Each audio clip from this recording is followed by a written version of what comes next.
conclusion, chapter 6. There are lots of sad chapters in the Bible, and there are lots of great chapters in the Bible.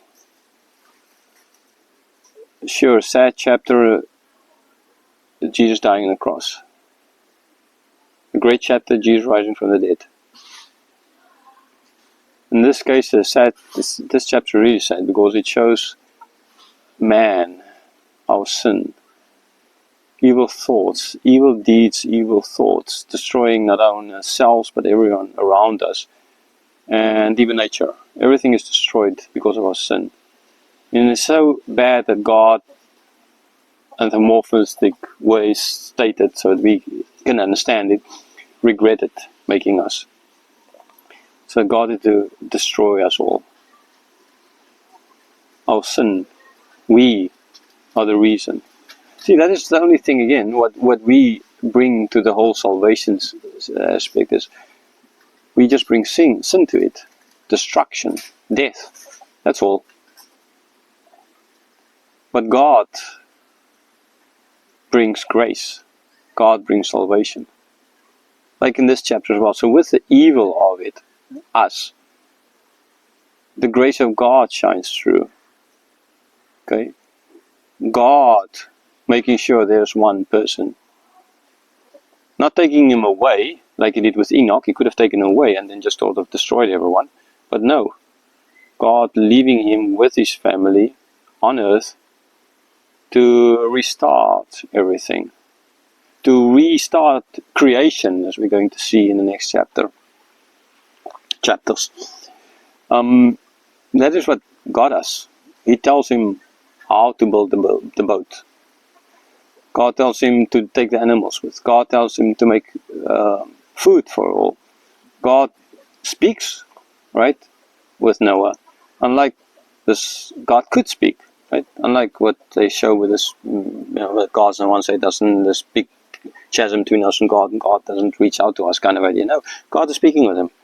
And God explained to him. God didn't just left it. God didn't just say, okay, just get on the boat and that's that kind of idea. God said, this is the reason why I'm doing this. Because of the evil. No one would have seen around him what's going on. It would have been very hurtful for him as well. And so God explains to him. Tells him what to. And then God makes a covenant with him. Like ultimately Jesus will make with us. Through his blood. So man bringing evil, God bringing good. Man destruction, God restoring everything. And ultimately this will play out when Jesus comes back, the new heaven and new earth. It's not going to be the old anymore. In this new heaven and new earth, everything will be perfect. The land won't be cursed anymore. There's not going to be death anymore. There's not going to be sin anymore. There's not going to be struggles anymore.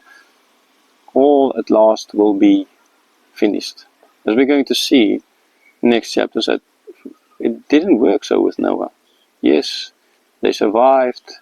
Due to him, his family survived. But then it all stopped. They sinned again, and it all went bad. God had to restart with Abram. So, yeah, again, through this chapter, you need to stand in amazement at God. Not God for destroying everyone. It's a miracle God doesn't destroy all of us now. We're all deserving. You know, how many murders there happen every day, wars everywhere. We destroy nature, we destroy each other in so many different ways. Like we deserve God, but He's not going to do it. He already poured out His wrath on Christ. So you really need to see who God is, who we are, and then come in repentance to God and ask Him for forgiveness. That you would be like a Noah, saved at the final judgment, and not be like the rest of humanity who was washed away during the judgment of the flood, and will be washed away during the final judgment. Washed away in the sense by being judged by Christ and by Jesus and sent to hell. So again, on which side do you fall? On which side do you stand? Safe in the ark, which is in the New Testament we see that is Jesus, or outside the ark? Are you one of those whose deeds and thoughts, are evil continuously? Again, think of that. You know. You will know the answer. Thank you.